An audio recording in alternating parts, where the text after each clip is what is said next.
So this that I'm standing under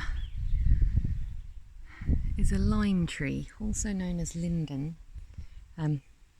or Tillia is its proper name. And lime blossom, which is, it's nearly there, we're in June, just about in June, and I can see the blossom buds, but it's not quite, near a road in the village, but we're on the village green and it's such a lovely place to gather these. So the linden blossom that comes kind of later this month usually, is just in bud at the moment, and it's a gorgeous, gorgeous thing, really sweet and fragrant, and we use it to make teas and infuse into desserts and all sorts of things. But the other use for linden from a foraging perspective is that it's edible as a tree salad. And whilst the leaves on the tree by this time are quite mature and quite kind of papery and tough, this epicormic growth, the growth that comes out from the little nodes at the bottom of the tree, or halfway up that you can see, just growing out of the trunk there. But often you'll find Tillia like this, with this mass of growth around the bottom of the tree.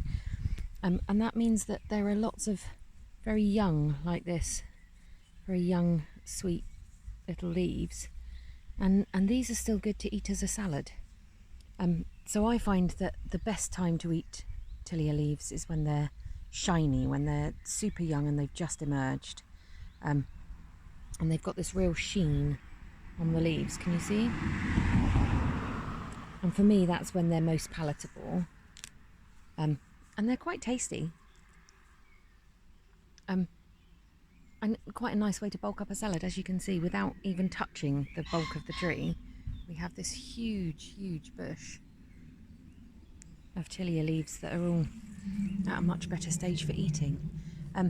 So the way that we ID Tillia Linden is that it has these amazing kind of almost heart-shaped leaves, pointy at the bottom. Let's find nice examples. Pointy at the bottom, not quite heart-shaped at the top, but you can see they often do go back a little.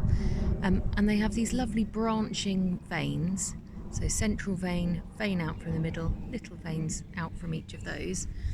But at this time of year, it's nice and easy to identify them by looking at the bigger leaves, the more mature leaves on the tree further up. So I'm going to walk you over here and show you what I mean. This is also what we're going to be looking for when it's blossom time. I'm going to take one of these down to show you, because it's actually quite difficult to get it to focus.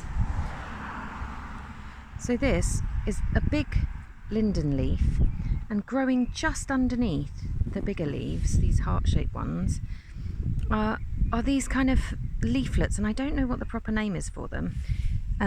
But they look almost kind of like sycamore seeds or something. They're like this long, thin, flat leaflet, but it doesn't have the seed on the end like a sycamore seed would. And from the middle of it, like you see, about halfway up this little leaflet is a cluster of blossoms. And at the moment they're in bud, but when they open, they're a similar colour to the leaflet. They're kind of pale greenish colour. But they smell fantastic. Like I always say, they're like a kind of a classy French lady. I have heard them described as less pleasant things, but I really enjoy them. And for me, they're just a gorgeous infusion. You see them being used as herbal tea a lot in France. And they are underrated here, I think. But that is a fail-safe way to ID your Tillia before you start picking the epicormic growth, which, like you can see, is just a mass, such a lot of leaves. And it'll also set you up for, in about a few weeks' time, by the end of June usually in the UK, these little tiny buds will have opened and you'll have gorgeous, gorgeous Tillia blossoms to make your teas and infusions and whatever else you want to make with it.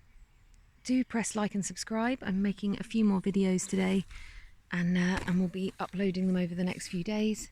I've also started teaching courses again, so if you're local to Sussex in the UK, do give me a ping if you'd like to come on a course. And enjoy your foraging. It's such a glorious time of year to be out.